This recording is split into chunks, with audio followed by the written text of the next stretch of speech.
MJD Beats.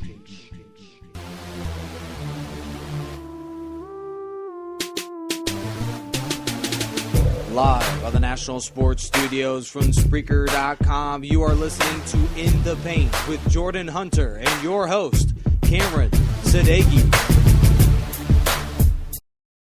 Hello, and what is up to everybody listening In the Paint with Cameron and Jordan? We have a lot to talk about. Big injuries in the NBA, shocking teams that have come out of nowhere. The Eastern Conference is still a logjam, and Miami gets their revenge on Indiana. There's so much to talk about in the NBA.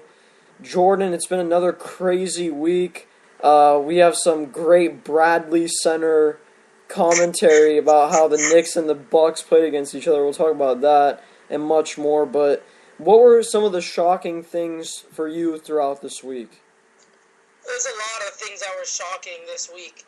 From teams like the Suns, who we thought would fizzle out by now, they're still strong. They're still winning games. Bledsoe's getting better. Dragic's good. So they're a team that surprised me because I thought they'd kind of fizzle out and go down towards the bottom of the Western Conference like most people did. Another team that's shocking is the Washington Wizards. They've won 3 in a row on the road, most recently beating your Boston Celtics in Boston. So I think with Bradley Beal coming back and John Wall just playing his best basketball he's ever played, and Nene getting healthy again, I think and Washington is sitting in the 5th seed, so I think they'll make the playoffs for sure. I think they could take a spot that the Knicks thought they had coming into the season. What are some teams for you that have kind of shocked you this week? I think it's got to be Phoenix. I mean, even looking at the highlights last night and just overall with what Phoenix has been doing throughout this year, you know what? Eric Bledsoe is just a completely different player than he was in Los Angeles with the Clippers. I mean, this guy, he's got that 3-point range that he's developed. All of a sudden, he just has this burst. I mean, sometimes, especially in the highlights, you saw Bledsoe slow up on semi-transition, and then all of a sudden just switch gears. He just understands the change of speed in the game, and I think Bledsoe, Dragic, and my guy P.J. Tucker really proving me wrong. They're doing a great job. Channing Frye being the veteran that he is, and I think this team really could, I mean, with Hornacek and all the improvements that they've made, they're right there. We talked about Melo to Phoenix. Well, I brought it up the last show. I mean, hey, I think Phoenix could be a free agent destination in the future if they play like this consistently. Yeah, I know how you were saying Bledsoe, change of speed, change of direction. I think it's because coming off the bench behind Chris Paul, that changes a lot of things. Because watching Chris Paul, being able to see how he plays, the tempo of the game, the pace, that helped Bledsoe do it, being able to do it as a starter. And I think it's going to open a lot of other opportunities for guys who come off the bench for these superstar point guards. Say Reggie Jackson, who's gotten better this year, coming off the bench behind Westbrook. And then we all know George Hill used to come off the bench behind Tony Parker. Now he's a starter in Indiana. So I think these stories of guys who are starting behind these great players, I think it's saying they can get it. If you give them a chance, they can be a good starting point guard too. Some people think, the pressure's too much. They can't handle the pressure of being a starter. But look at Bledsoe. Bledsoe's taking it head on, leading his team to a winning record at that. Yeah, Bledsoe's thriving, actually. I mean, this guy, he's on a whole different level, in my opinion, in his progression in his game. Now, I know there were some really big injuries. Brook Lopez going down with the broken foot. Kobe's knees, they haven't held up, and he's going to be out for 6 weeks.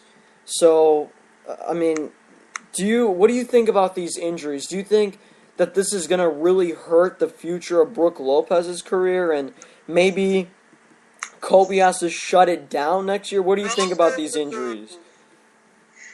Brook Lopez he's had foot injuries since 2011. So he's had foot injuries going into the Nets when they had drafted him. So it's not like it's anything new, but this one is just such a devastating injury. Brook Lopez and Darren Williams, in my opinion, were the only two consistent players on that Brooklyn starting five, because KG hasn't played good basketball all year, and then Paul Pierce, he's just starting to lighting it up. Joe Johnson, ISO Joe, take 25 shots. So that's a huge blow for the Nets. We know Brook Lopez was just an all-star last year. It just sucked to see someone of that caliber to go down for the whole year. Just as Brooklyn need to start getting wins, but I don't know what they're going to do now without Lopez. What do you think, Cameron?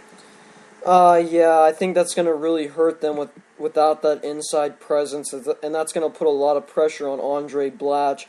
And a lot of people criticize Blatch when he gets a lot of minutes. They say he isn't able to produce. So I think that's going to be a big question mark over there in Brooklyn. And then you look at Garnett and Pierce. They don't have that extra guy that they can rely on, which is Brook Lopez. And Darren Williams has now got to do it all by himself pretty much offensively and with Joe. But I just don't know if that's going to work out well.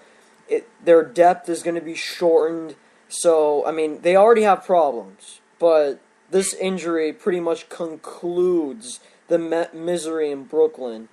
Now, we mentioned Kobe. I personally think shut it down because you need this guy healthy next year. Okay, do you think really legitimately that Carmelo or LeBron would want to go to Los Angeles if Kobe Bryant isn't healthy? No. You know that. I think it's right to shut him down. I mean, I don't think it's right to shut him down. I think you need him on the court. You need him just for leadership. We know. I was watching the Minnesota game. We know the Lakers are having fun. I'll honestly say the Lakers have more fun without Kobe. Kobe's kind of the fun police. You know, after Pau Gasol hit that three, he did the Nick Young, the swaggy P down the court.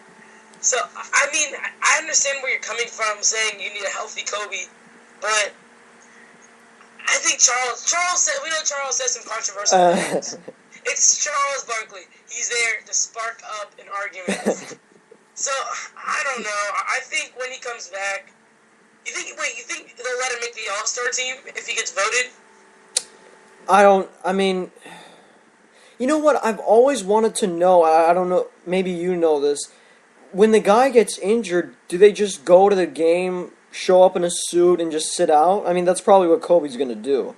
Well, isn't that what Rondo did? Yeah, so I think that's probably what will happen. I mean, again, I agree with Mr. Round Mound of Rebound. I just think you gotta find a way to give Kobe some time where he can rest. You know what? I think he's mentally exhausted. I mean, who wouldn't be? He's been playing this much, this long. He needs a break from the game. He really does. Just shut it down this year. 6 weeks is for. What?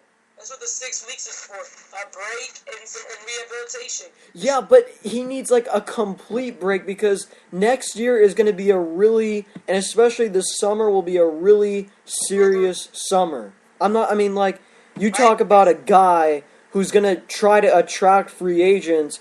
I mean, he's got to be fully 100% for those free agents to buy in. Yeah, I agree with you. Because if they do happen to get someone big and say Pau Gasol walks. Yeah. Kobe takes on his load plus a little load Pau Gasol had. So, and remember, we gotta think about all these guys.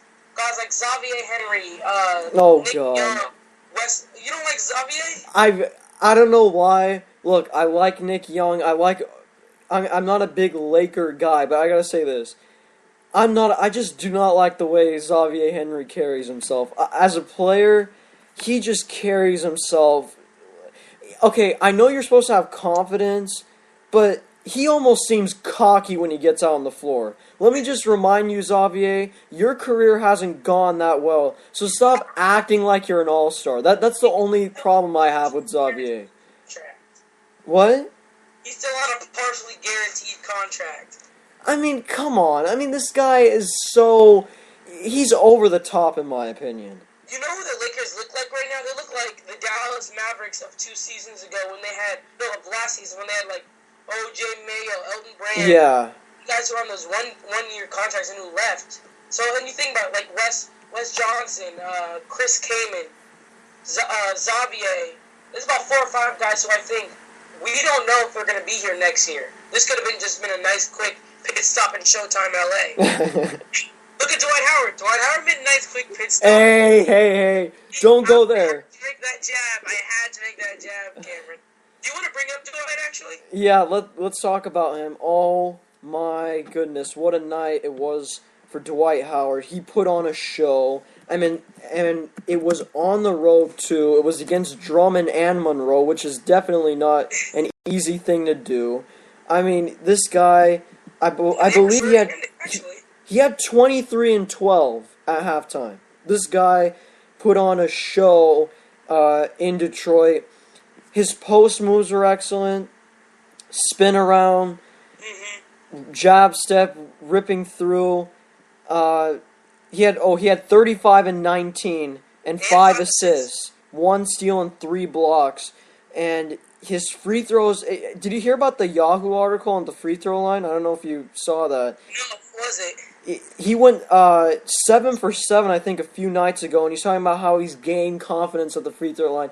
Yet again, look, I'm a big Dwight Howard fan. I know you're not as big of a Dwight Howard fan. I heard about that. This guy, I really appreciate Howard a lot, and I think he's really finding that new...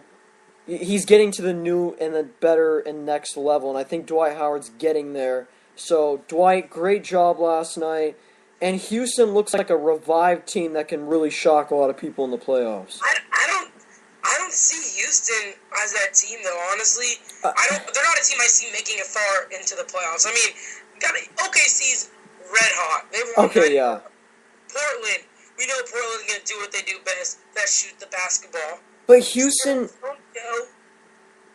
San Antonio, actually, I think they're going to lose on Christmas Day to Houston. But, okay, in my opinion, like, when I look at Houston, they kind of remind me of a little bit of 2011 Dallas Mavericks in a way.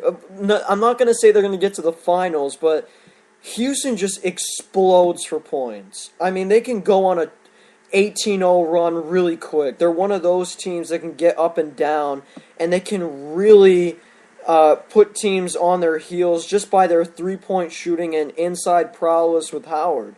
I think Howard is the difference maker. I know that sounds obvious, but you look at the Thunder, you really think Kendrick Perkins can really solidly lock down Howard? No. I mean, even Robin Lopez would struggle. I mean, they're still a contender to the Western Conference Finals. I mean, that's just what I think when I see Houston. I agree with you. I think they're a contender. They got to get all their pieces. They got to get Lynn healthy. They got to get Harden. I feel like Harden's gonna have that ankle injury nagging him for the next couple months. If he doesn't rest or do something, we know Tobias Harris. He sat out the first 2 months with the high ankle sprain.